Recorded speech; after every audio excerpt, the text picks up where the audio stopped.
My vow was a mistake, Lord. My vow was a mistake, Lord. Ecclesiastes chapter 5 verse 6. Do not let your mouth lead you into sin, and do not protest to the temple messenger. My vow was a mistake.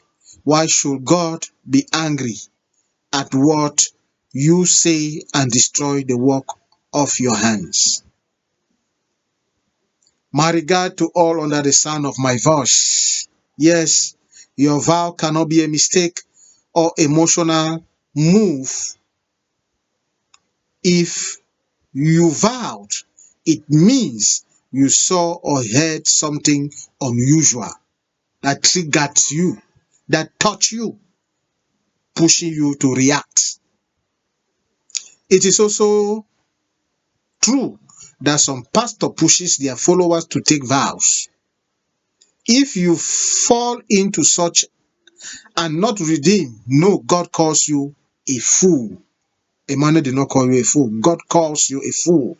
Ecclesiastes chapter 5 verse 4. Read. To vow is good, but God is provoked when we do not fulfill it.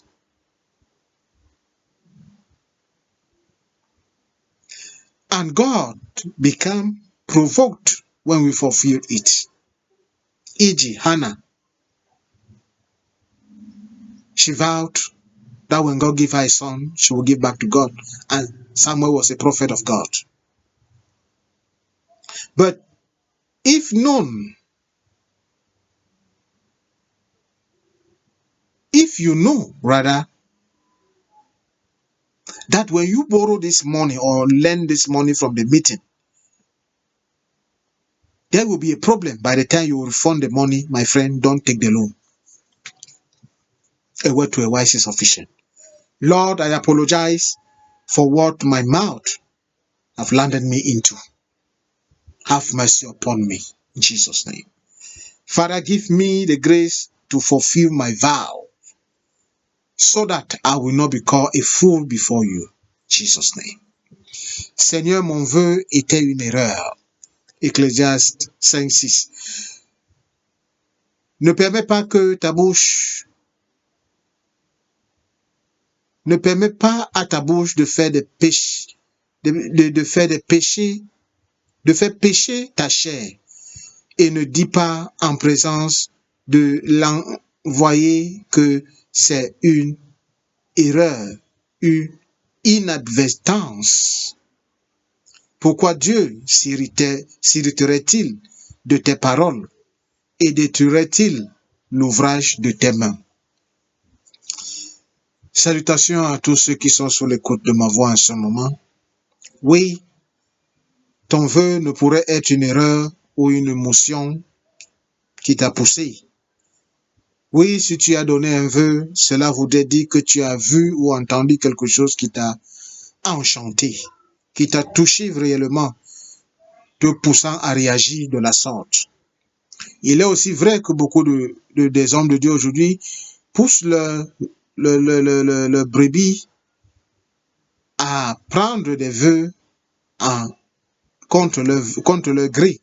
Mais si vous tombez dans un tel piège, sachez que vous devez le donner à Dieu, le réaliser. Sinon, Dieu vous appelle un idiot, une personne insensée. Ecclésiaste 5, verset 4. Emmanuel ne vous injure pas, c'est la Bible qui le dit. Lisez Ecclésiaste 5, verset 4.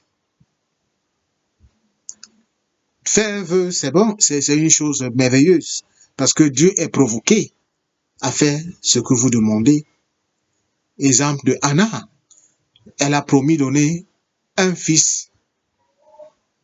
Si elle a promis mettre au service de Dieu l'enfant que Dieu devrait lui donner, si c'était un fils. Et effectivement, Samuel devint un prophète redoutable dans son temps. Mon frère, ma sœur, si vous